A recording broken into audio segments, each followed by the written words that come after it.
school and high school levels. She's the orchestra director at Spraberry High School and is the GMEA Orchestra Division Chair, which means she oversees all orchestra activities at the state level, including All-State, LGPE, and Orchestra Honor Flags. And the in-service conference. Yes, and the in-service conference. So she'll be, she's here from Spraberry High School, and she'll be directing our orchestra. Can I insert one thing very quickly? Beginning, intermediate, advanced level she taught, sometimes that's all the same in one school. Yes. You can teach all those in high school, you can teach all those at elementary. Yes. So you don't have like just an elementary and then middle. Sometimes it's all in one school, as she will talk about. Yes. Okay, Ms. Champion. Okay, well, let me sum up my career in a nutshell for you real fast. I went to the University of Georgia for my undergrad degree, and I graduated in 1994. And fresh out of college, I was fortunate to get a full-time orchestra teaching job at Daniel Middle School in Cobb County, which at the time was a really big middle school, and great kids there. That's where I started my career, and I stayed there for 9 years. And after a period of time at the middle school, the high school where all of my students graduated and went to Spraberry High School, that job didn't open, and so I took that job and moved over there. So really in my 17 years of teaching, I've only been at 2 schools, but I've done tons of teaching kind of outside of my school job with, you know, conducting honor orchestras and honor clinics and, you know, the string flings on the Saturdays, orchestra camps.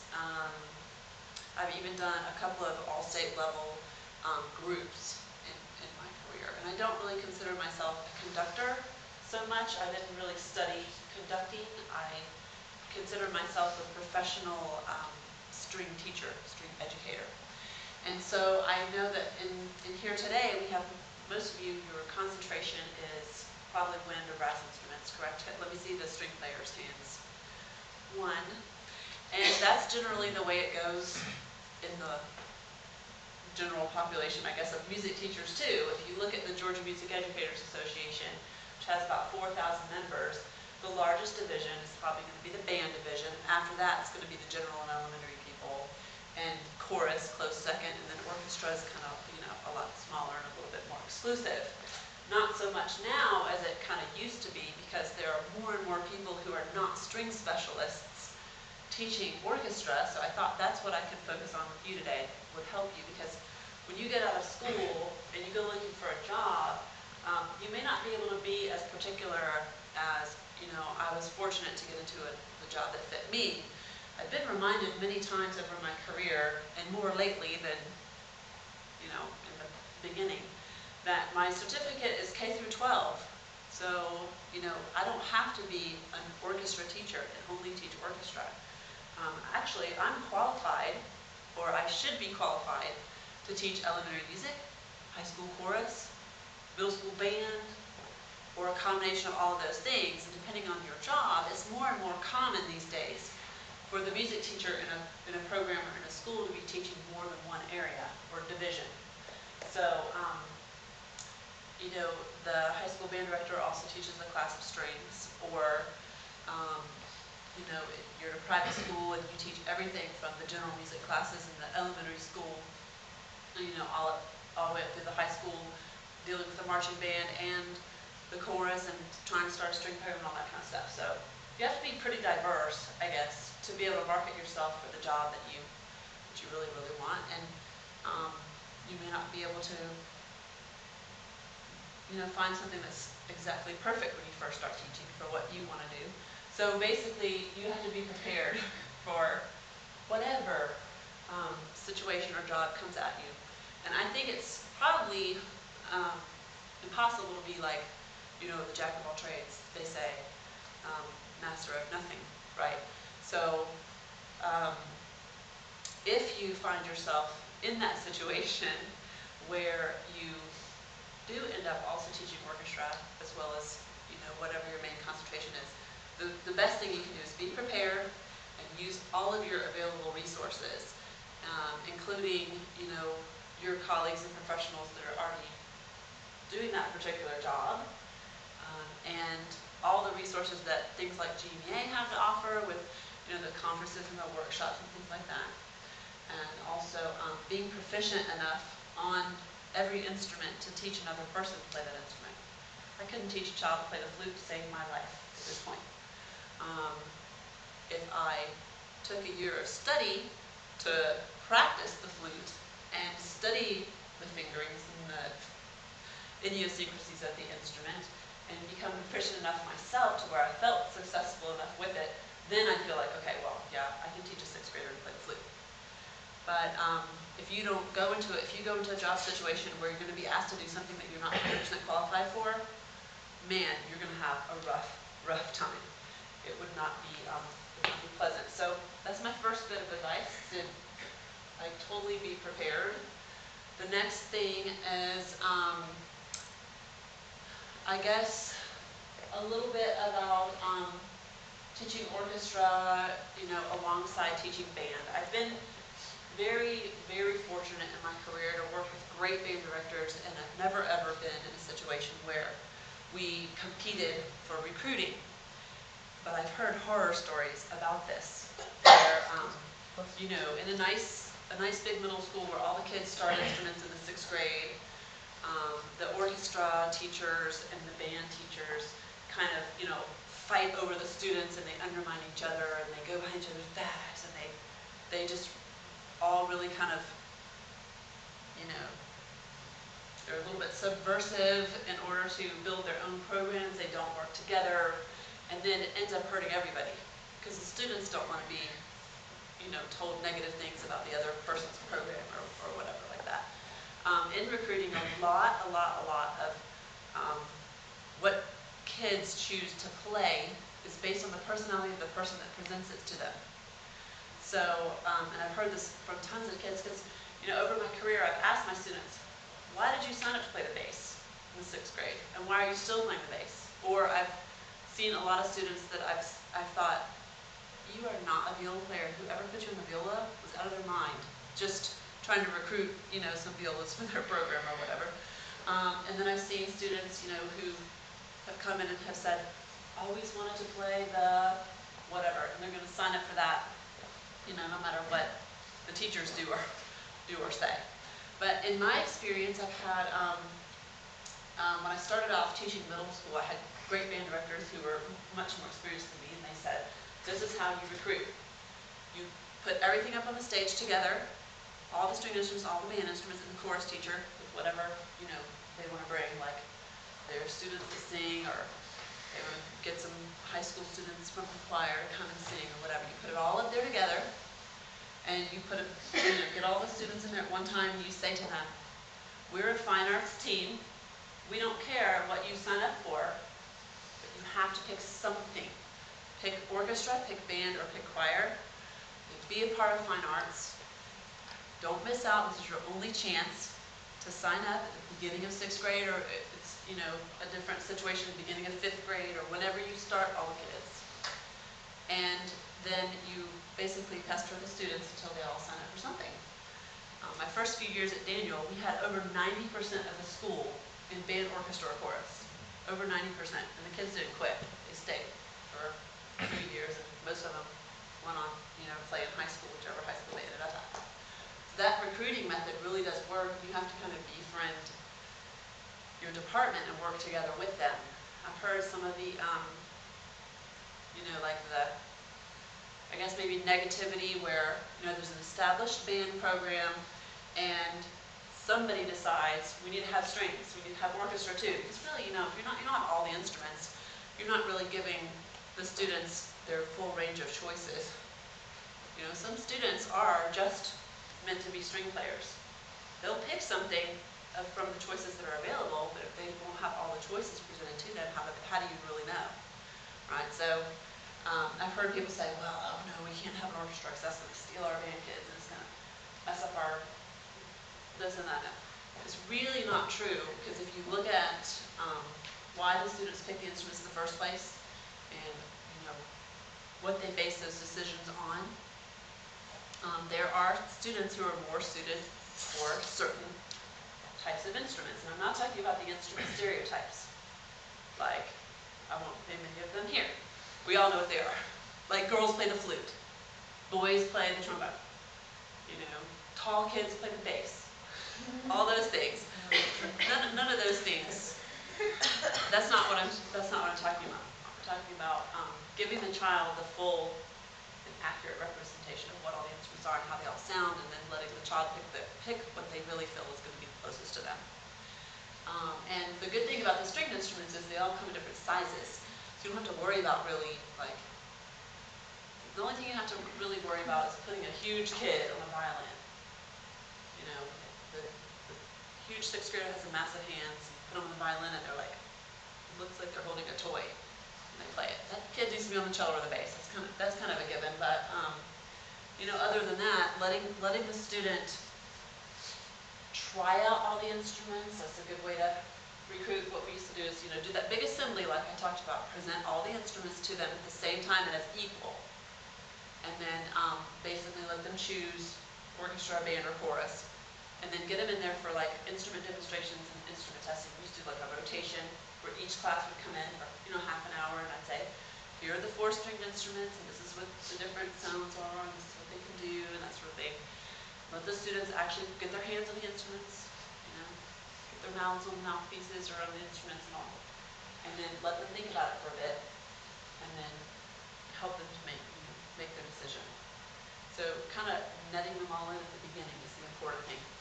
And then retaining them, the way you retain students in your program is to make sure that they're developing quickly and feeling successful. And that none of them are bored, and then none of them are frustrated because of your, I guess maybe not reading what their problems are, right? If you miss the fact that that girl doesn't know how to actually read rhythm, or that this student is, you know, not understanding how to hold their instrument correctly or that sort of thing, those are the students who are going to end up dropping because you didn't know that they had an inefficiency in some area or a deficiency in some area. Right? And if you make them feel like they are extremely successful and great at what they're doing, they're going to love it. And you never ever mention to them that it's hard. When we recruited in the beginning, we always used to say, don't worry, we're going to teach you everything you need to know. You don't have to know how to read music. You don't even have to know how to put your instrument together, how to take care of it. You don't have to know anything about music at all. We're going to teach you everything you need to know from scratch, because they get scared. You know, they're scared about trying something new or whatnot. And then once you get them in your class, teach them a few things quickly to get them going, and then keep them motivated and moving so they feel like really successful, and then they'll be retained. Won't have any trouble with kids with. Very important point, this made, ladies and gentlemen, especially about this one has a problem over here, this is this kind of problem. Because we go in and paint the big broad brush, assuming everybody understands everything we teach in the same way, different learning styles of paint students. I think that is an absolute gem of a little thing you take with you right here, that statement you made about finding ways to make kids successful. The big problem with ensemble classes too is at the middle school level, not so much at the high school level anymore, but at the middle school level I teach huge classes. I had a couple of years where I taught like over 70 students in each 6th grade like beginning class. I mean, times 4, that's how many strings I had to tune every day. It's like ridiculous when they come in and they're like, my bridge came out last night, you know, and that sort of thing. So it was really, really hard to know what was going on with each individual student. So one of my big, I guess one of the things I talk to other professionals a lot about is assessment in music education, grading and assessment. Because when people look at our profession from the outside, and you'll find this, they say, oh my gosh, it must be so fun to teach music all day. Ah, I'd love to do that. You know, like it's like we're like all lollipops and, you know, like we're just playing songs and that's all we're doing, whatever. And it's, oh, it's supposed to be so easy. Yeah, it's so easy. You put, you know, 60 kids in a class and they all have different abilities. And they all have different personalities and they all have different behavior problems. And you try to all get them to play one thing at the same time. It's not that easy. Add to that, the fact that the strings don't come even close to being tuned maybe like the clarinet or trumpet. Oh, it's tough. You have to tune those instruments every single day. Remember teaching middle school and you know, it'd be like 10 minutes into the class period, we'd hear the band over there doing their, you know, that horrible 6th grade beginning band sound. And the kids are like, what are they doing over there? I'm like, I don't know, but we're tuning. I'm like, madly tuning the instruments, have the kids line up, you know, tune, get them as close as possible, and then, you know, it's a stringed instrument thing, you just have to do it. You never, ever, ever, ever, ever let those students play with an instrument out of tune. Even at the high school level, 15 minutes in class, we stop and we retune our instruments, because once they've played on an instrument that's out of tune, they get used to hearing that out of, you know, poor intonation. And then, you know, their perception of what's the correct pitch becomes like this big. The notes they're playing are in the realm of possibility for the right pitch, but it's not anywhere really close to what, you know, they're supposed to be, you know, kind of exact with. But back to assessment in music education, you have to figure out a way to assess each student individually. So like I said, so that you know what each student's strengths and weaknesses are, as far as reading, and as far as, you know, intonation, as far as their position, problems, and difficulties, and all that kind of stuff. So how do you do that in a large ensemble class where you see all the kids together for like 45 minutes a day, if you're lucky? Well, fortunately now there's some technology that helps with that. And when people look at from the outside in at, you know, music education classes, they're wondering, like, how do you grade these students? How do you know? For years and years and years, and I would venture to say that most music educators still do this. They grade students on behavior and effort, not on actual skill or ability. So if you're actually going to, you know, understand what your students know and need to learn, get better at, and what you need to be teaching them and that sort of thing, you really do have to find a way to assess all of them individually. So how were you guys all assessed individually when you were in whatever class you were in high school or middle school? Yes, because you come from high school. Yeah, pass-offs, playing tests. How So- often did you do playoffs? Did you do it for class? How were you assessed? How many people were not assessed individually? Probably most usually not assessed. Yeah. So the interesting thing about that is that, and this is true for all ensembles. It's the old proverb about the sticks. Like an individual stick, you can snap it in a second. You bundle them together, you can't break it, right? So there's that strength in numbers quality that performance ensembles have. But if you took the weakest player out of that ensemble and had to put them on the stage by themselves, it would be disastrous. It would be horrible. I listen to my orchestra from the back sometimes, and I'm like mortified. Oh my God, you know, what if the kids in the back row were the only students I had? What if the whole front row got the flu, and I could only take the, you know, the weaker players? What would happen? That would be disastrous. So I decided about 8 years ago that I needed to focus less on the sound of the ensemble, the strength of the group, which has its advantages, and focus more on the individual student.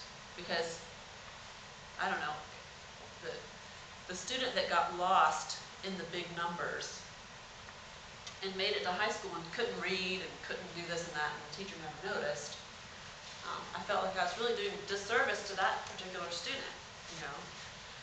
So the old pass-off system is what I did for years and years and years, and I tried to get the students to come in the morning before school, but then there would be days where I'd have to be like, okay, everybody just sit there while we go down the line and I grade you.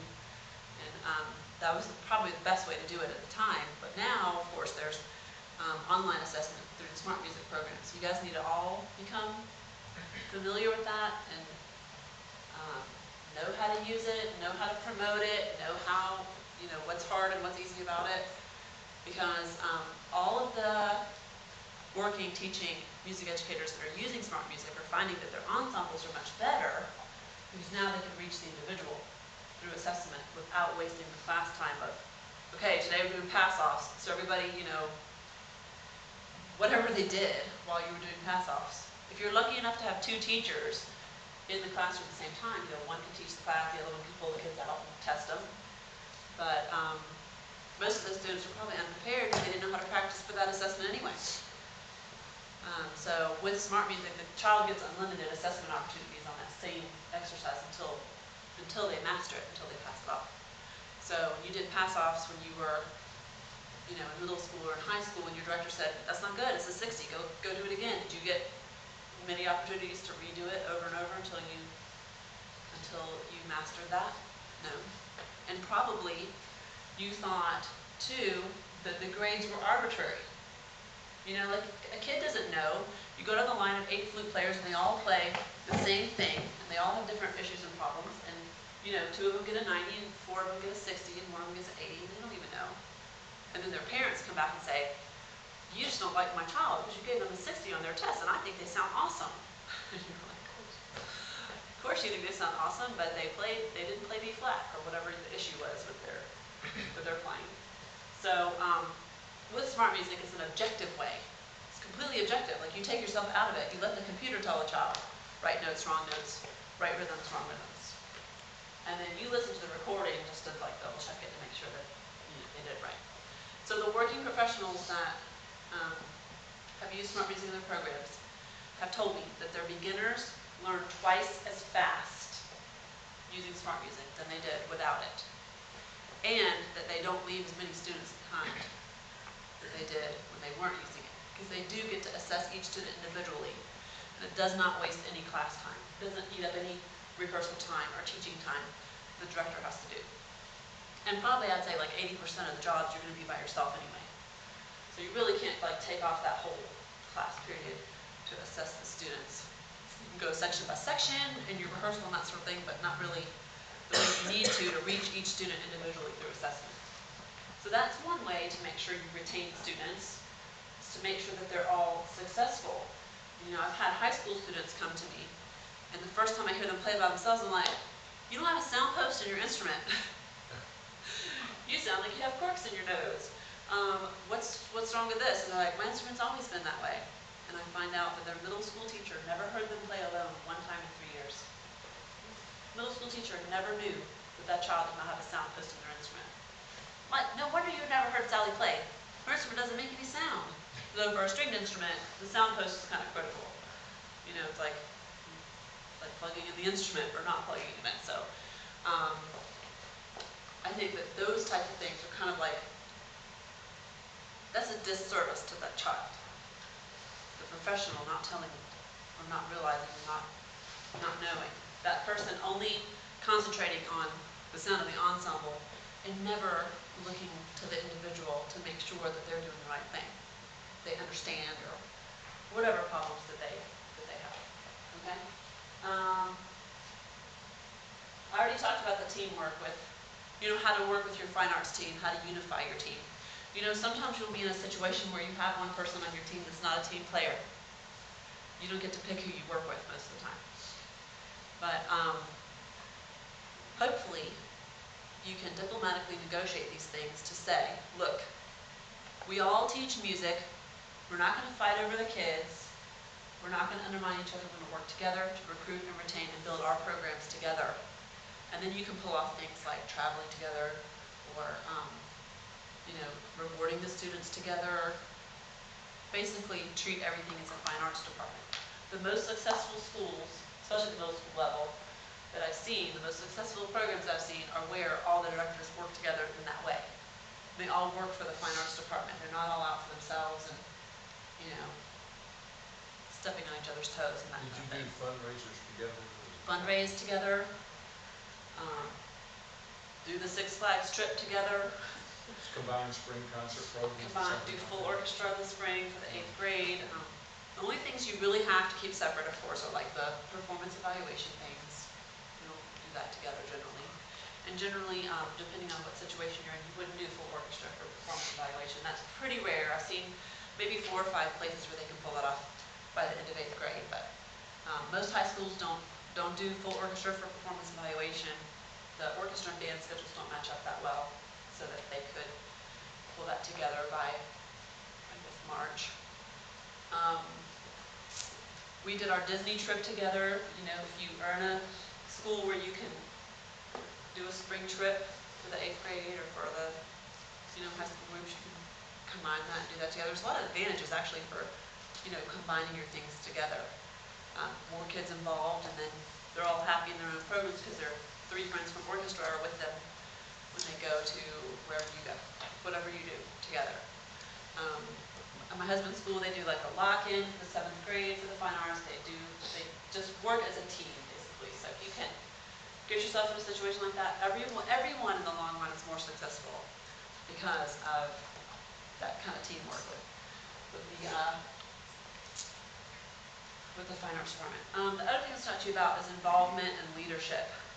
I know I have a better perspective of this now that I'm at a state level leadership position through GMEA, but there are many, many music educators who are the music teacher in their school or in their county even, and they do it all, and they're very kind of isolated from their colleagues. I was really fortunate to teach in a county where, you know, there's like 18 other teachers doing the exact same thing as me in the exact same way, that I could kind of collaborate with on a regular basis and get help from and ask them, what do you do when you're a 6th grade bass player? Well, this is or, you know, where can I get this instrument fixed? Or what am I going to do about not having enough, you know, violins or whatever.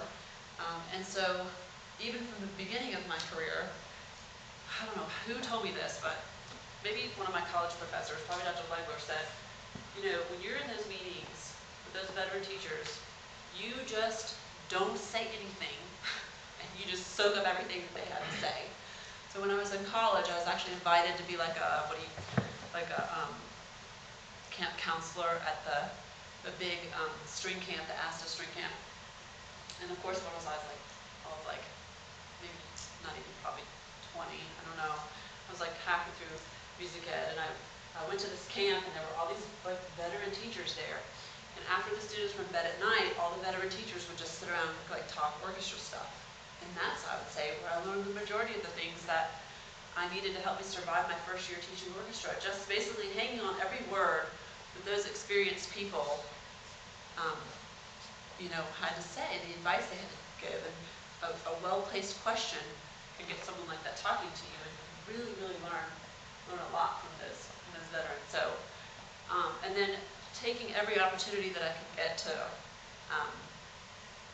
I guess, you know, attend the things I said before, like the workshops in the summer, clinics, and the in-service conference that GMEA offers, and all those kind of things, and go to things outside of my area so that I was a little bit more, I guess, well-rounded and all.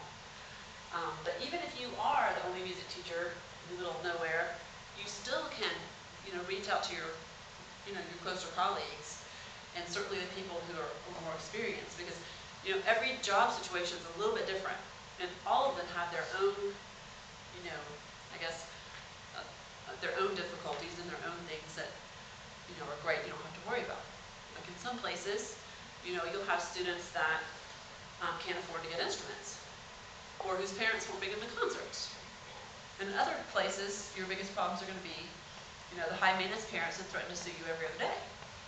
That say, I'm going to have my driver bring my lawyer to see you tomorrow, and that sort of thing. So what you really have to do is be able to look at the job situation where you find yourself, meet the needs of that particular situation, and conquer the problems of that particular situation.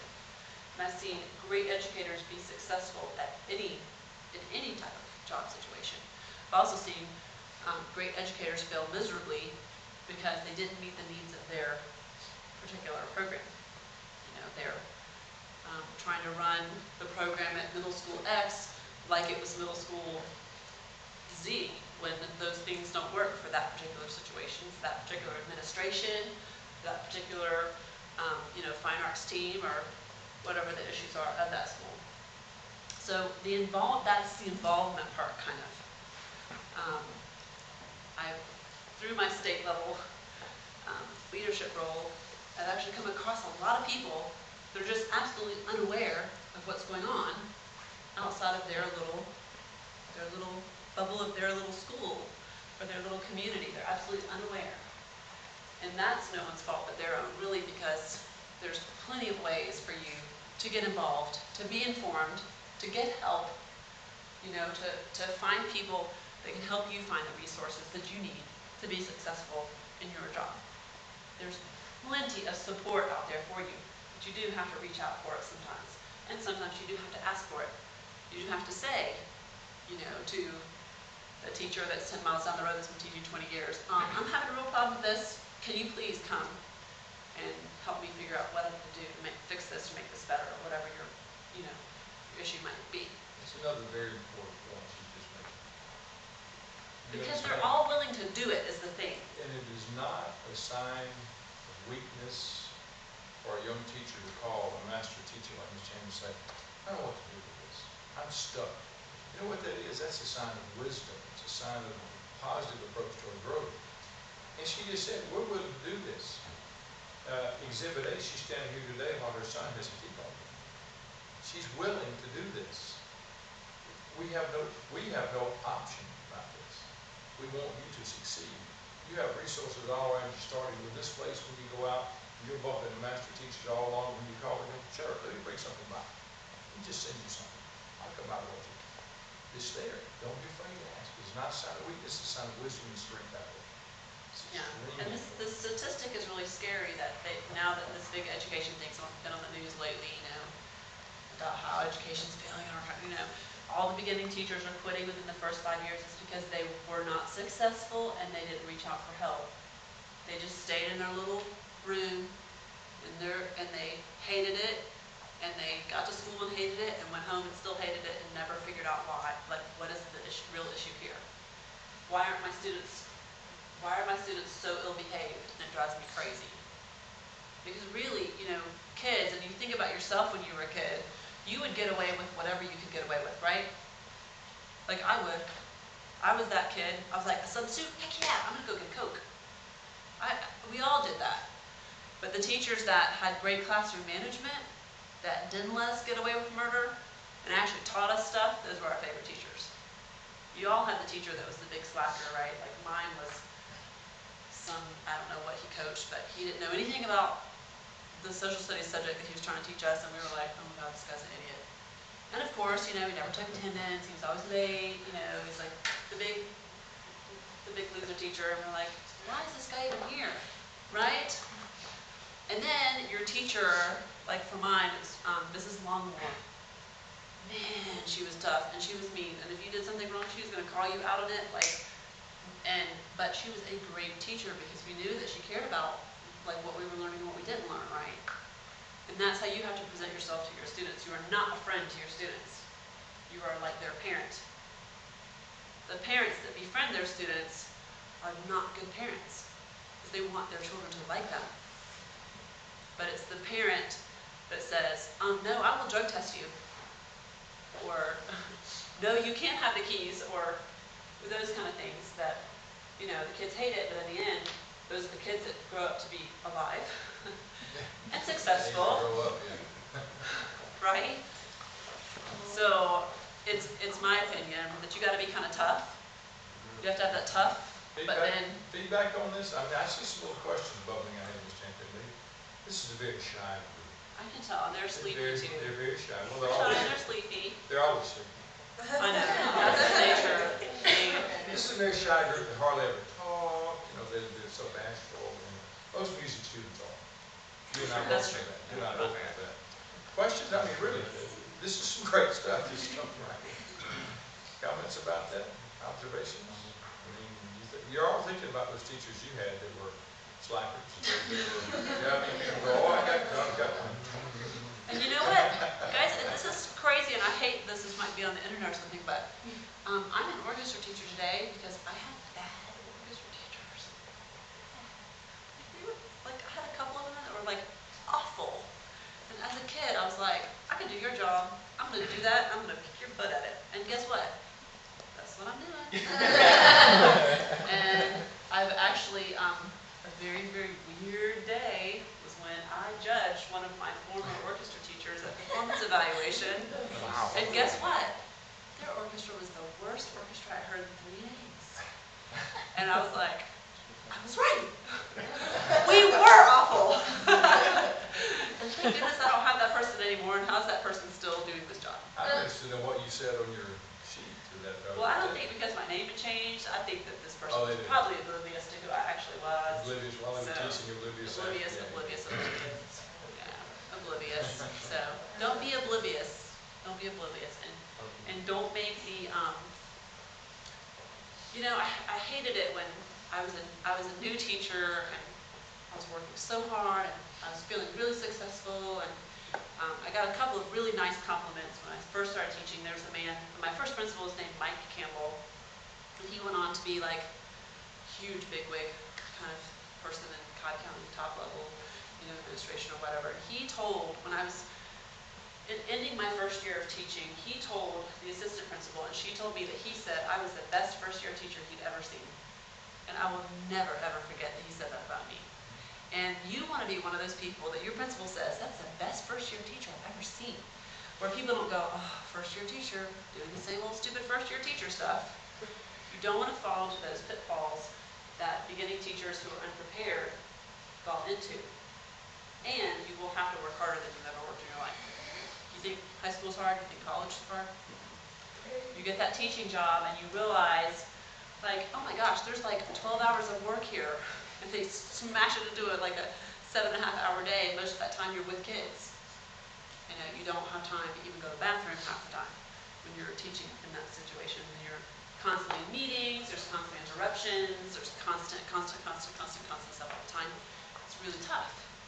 But if you're successful at it, you'll love it, and you'll do it for, you know, whatever, 30, 40, whatever years.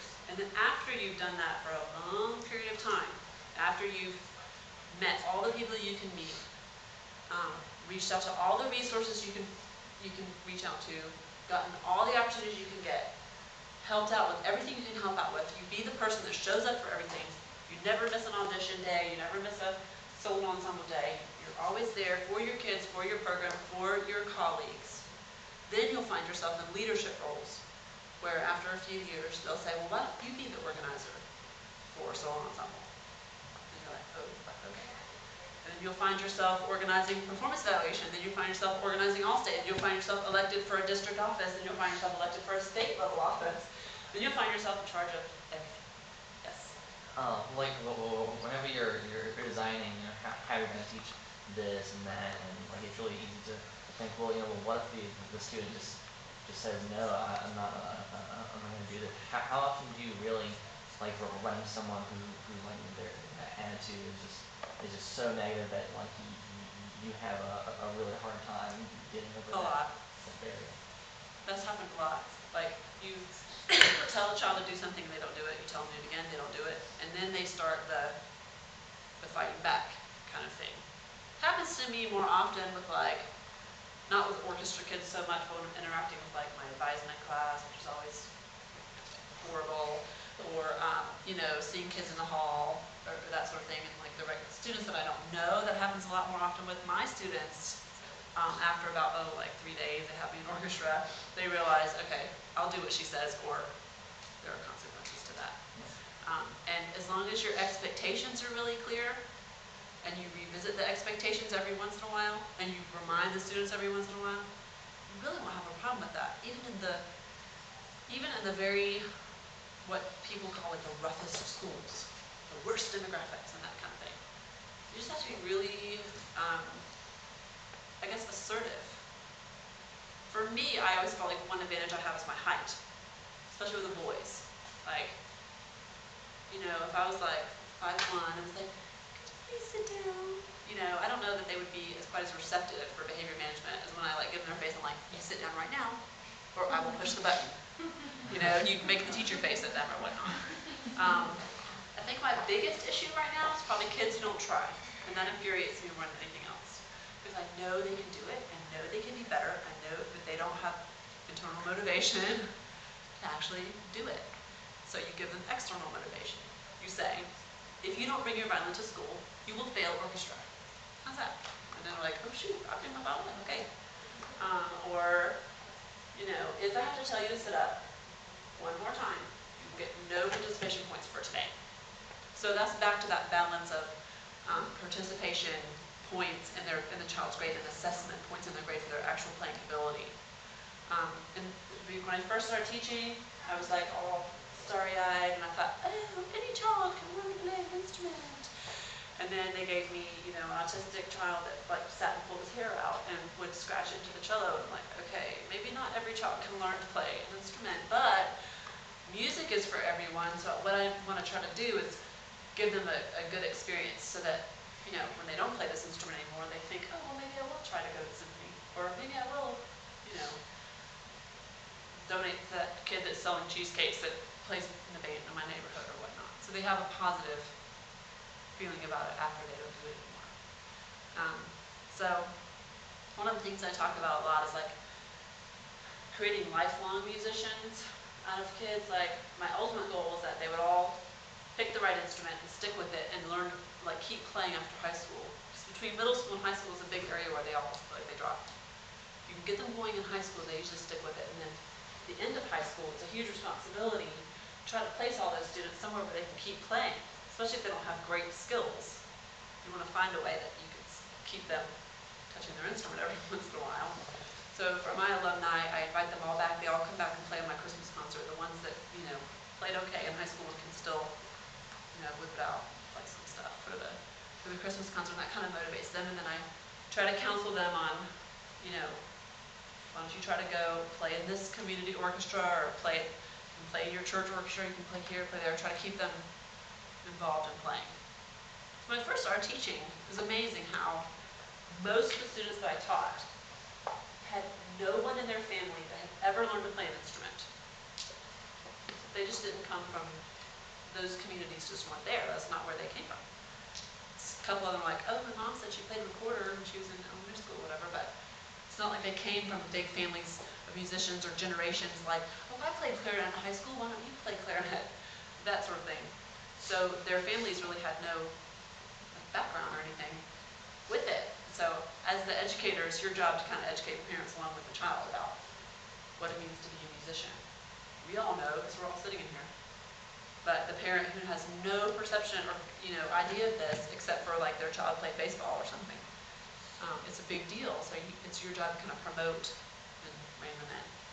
And you'll have lots of resources for behavior management. I know that's always a big concern with beginning teachers. And I've seen a lot of disastrous classrooms where the problem was the kids didn't have a routine and the kids were out of control.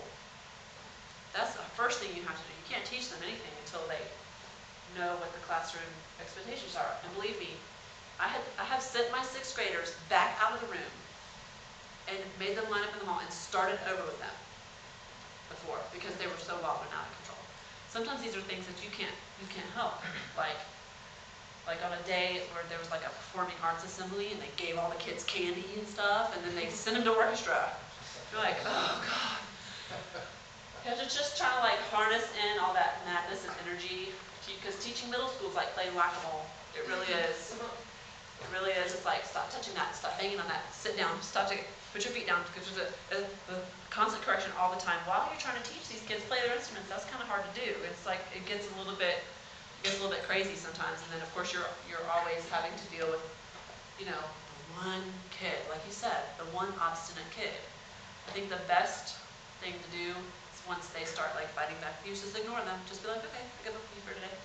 I wouldn't even focusing on this child who's doing what she's supposed to be doing, and or just keep the class moving and don't let it upset you in front of the students. I think they, like I said before, they, kids will get away with what they can get away with. They really will. If you don't set boundaries and limits, they're going to test you and they're going to find out what your buttons are. They're going to find out what aggravates snot out of you, and they're going to do that. Smell fear. They do. They will. And I tell my students, like right up front, I say, if you talk or play at a turn, it will drive me crazy. You'll see my head turn around backwards, and then it'll be a horrible day. So don't do that. Don't talk or play at a turn. It will be fine. The extraneous noise thing, that drives me crazy. The one kid's like tapping his butt, making the noise, or whatever, and you're trying to play, you're trying to talk, or whatever you're trying to do. So you set your boundaries, you set your limits, you get the routine of the class set, and then the behavior management stuff takes care of itself, and then you can just focus on the teaching stuff. And then you kind of have to be obstinate about, protecting your class time. There's these horrible things going on at one of my middle schools now where they have this thing called exploring opportunities or something, enriching horizons or whatever, where they go and they like remediate kids on whatever they're not doing well on, like math or whatever, and they pull them out of their fine arts classes and they sit them back in the middle. Like, you're gonna pull them out, fine. Keep them the whole time so that I can have a class from the beginning to the end without kids coming in and out all the time. It's kind of like, it destroys the structure of the rehearsal, you know what I mean, or of your lesson or whatever. So you want to have very little wasted time, minimize the interruptions. Like, students don't go to the bathroom. They don't go to the bathroom unless I can tell it's an actual for real emergency. But when a child raises their hand in the middle of your class and says, "Can I go to the bathroom?" that's them saying, "I'm bored, I need to change the scenery. Can I just go out in the hall?" Because they don't have to go to the bathroom. Come on. Like, 3 years ago, I was like 8 months pregnant teaching orchestra, and the girls were like, "I have to go to the bathroom." And I was like, "Honey, I have to go to the bathroom a lot worse than you, and I'm not leaving the room." So, suck it up. Unless you're going to go on the chair, you're not going to the bathroom. You know what I'm saying? And if you do that one time, then they don't ask you anymore. And then, "Oh my God, Miss Chippy, she's so grumpy." I'm like, "Well, I'm sorry." When you ask to go to the bathroom, or when you say, "This is so boring, okay, I hate this song," you say stuff like that. I'm like, when you say you're bored at something, it just means that you're not rising to the level of whatever we're trying to do, because you obviously don't get it. This is not boring. It's Vivaldi. So it's not possibly boring. You're saying that you're not engaging yourself. You don't understand. I'll teach you some things about Vivaldi. Here we go. You go into these things, and it sounds like it's kind of, I don't know, but my high school students, they respond to that sort of stuff.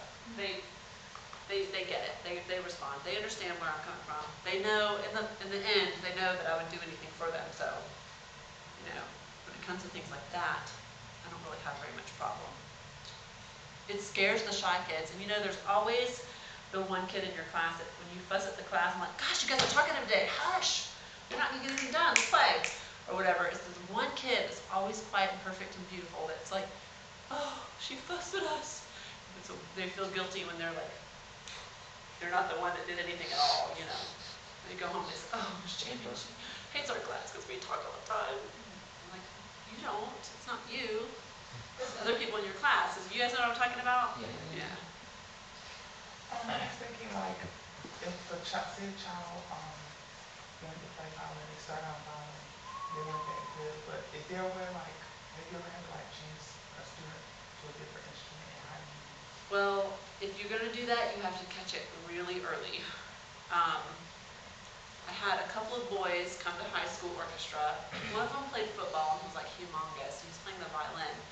And his middle school teacher wouldn't let him switch, because when you let a child switch, they're behind. And it's not just like, it's not so easy to just switch a child. And a lot of times the child will ask you to switch because the grass is always greener on the other side.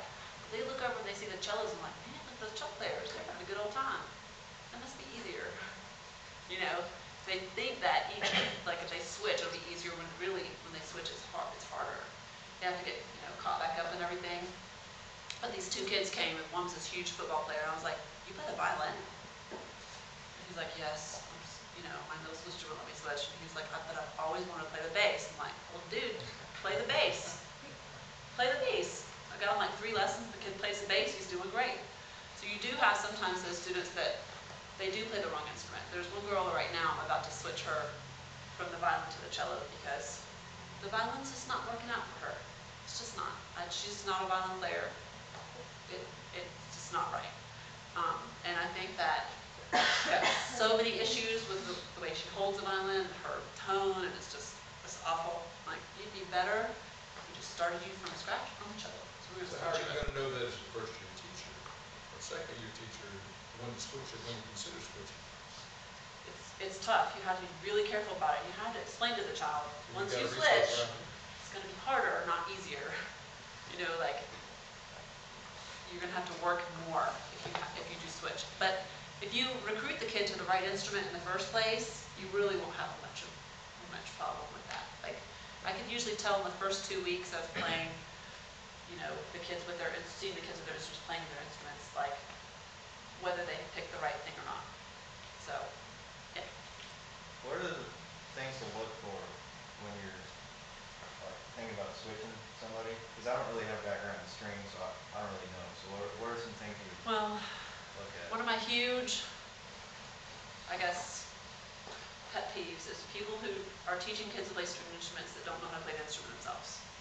So you've got to at least look natural and be able to make a really good sound when you play all the string instruments to be able to teach kids. If you understand those things, and you look at a child that's struggling to hold the violin the right way or whatever, then you'd be able to tell, okay, this child needs to switch to the cello. So, Dr. Bell's, thing was like, God, those kids look like pretzels playing those instruments. It's really true. If you're not really, I guess, comfortable with the stringed instruments, and you don't look natural playing the stringed instruments, you don't know how they work and those things, then your students will have the same problems. I can always look at an orchestra and say, that director's a cello player because all the violins are really messed up and the cellos look beautiful and they play great. Or that person's an upper string person and the cello and bass kids are like really out of whack. Why are the cellos all playing down here? You know, that sort of thing. So, and that's just among string teachers. So when you have a non-string specialist teaching string players, then it becomes really, really, really crucial. Like I saw a terrible orchestra this year with, you know, the kind-hearted band director teaching a string class, that's great, but, you know, some of the problems were just because that person didn't bother to find out, cellos need an intent, violinists need a shoulder pad, the bow goes parallel to the bridge, not, you know, like this and that sort of thing, and issues with bowings and fingerings and all those things. As many things as there are for your instrument, talking about those finer points of, you know, whatever it could be, the idiosyncrasies of your instrument, there are those for stringed instruments and more. And there are still times when I have to get a cellist to give me fingerings for the music for my students, because there comes a point when I can't. I'm like, I don't know, it's cello, fifth position, I'm not sure how does this work. So you really have to become, I guess, really, really proficient at it. That goes back to the first point, like be totally prepared. And remember how I said that more and more we're finding people who are not specialists in that particular area teaching in that area. So if a brand new school opens up, they don't have enough orchestra students to have an orchestra teacher. They're like, oh, the chorus teacher, you teach orchestra for the first year until we get enough orchestra kids. And then the chorus teacher calls me and says, okay, I need to know everything there is to know about teaching orchestra in like 5 minutes. You heard what she said a moment ago, though. Here's a state orchestra chair and an enormously successful teacher. 17 years of teaching. I have to call a cello player. Hear what you just said. Yeah, I do. I still do that. You got to call. You got to Like, ask. I need fingerings for this, because my students don't know. I mean, I could have them playing any old kind of jacked up thing. But a real cellist would look at my cello section and go, who wrote that fingering? That's not the right thing. You know, or that bowing is backwards for cellists or whatever thing. And those are the veteran teacher pitfalls. The new teacher pitfalls are like, you know, the behavior management things and the organizational things, like you forget to send in your forms or you know, miss these things or whatever, or, you know, just from lack of experience. But the veteran teacher things that I try not to do are, you know, become complacent about making sure that everything that I'm doing is, I guess, I won't say correct, but correct. Like, is it appropriate to play this piece when I don't have a harpsichord? Like, should I do that? Should I not do that? Let me ask some people. Let me ask around and find out, like, what do you do when you don't have a harp? Is it acceptable to, like, let that kid play it on the piano, or, you know, all those kind of things where you never want to stop checking in and asking other people, because remember, once a year, you will take your group and put it on the stage in front of your colleagues. And at that point, you don't want them going, oh God, how do they not know that this programming is bad? Or that, you know, this section is playing, this whole section is incorrect, or that sort of thing. So, you just So wanna- does this stuff make you a little uneasy, a little scared? It's a successful clinic if it does. It's been a very successful clinic if it Yeah. makes you a little, because I mean, you operate sometimes just out of blind fear. You just do everything you think of, everything anybody tells you, then you're so afraid you still go and ask for more. That's Yeah. kind of the way we survive this. Yeah, it's terrifying, and when you start teaching, this is the experience that I had, that parents would say to me, you're not, like, the students, I was barely 10 years older than them, like, barely. I mean, I looked like them. I was such a young man. And if you're teaching high school, it's even closer. It's even worse. Like, I was sent back to class a couple times, and I was like, I work here. I'm the new orchestra teacher. And they're like, what? You know, can't possibly be. You look like an 8th grader. I'm like, oh, okay. Thanks. So I always had my badge, you know, just they would know, because, you know, when people do not give new teachers enough credit. Because, you know, there are new teachers that sometimes they fail out, unfortunately. They don't make it. They quit within the first 5 years because they're not successful. But like I said, as a new teacher, if you are absolutely covering all your bases, you're asking for help and you need it, and you're very professional at what you do, and you never, ever, ever show any sign of unpreparedness or unprofessionalism or, you know, not being where you're supposed to be or helping out where you're supposed to be helping out, you'll be very successful and you'll have a long, successful career. Does that help? Okay. Good. Okay. Okay, that kind of fits. Thank you so much. Thank you.